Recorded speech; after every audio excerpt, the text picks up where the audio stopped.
వాడబారనే స్వాస్థ్యము నాకై పరమందు దాచియుంచితివా.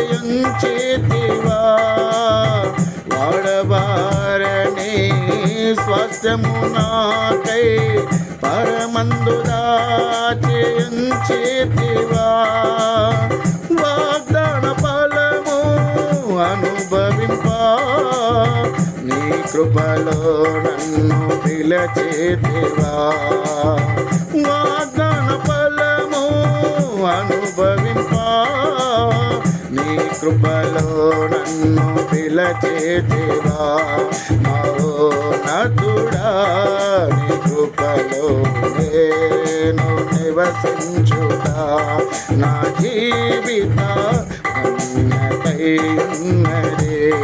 మహోన్నతుడా నీ కృపలో నేను నివసించుట మహోన్నతుడా నీ కృపలో నేను నివసించుట నా జీవిత ధన్యతై ఉన్నదే. మహోన్నతుడా నీ కృపలో నేను నివసించుట నా జీవిత ధన్యతై ఉన్నదే.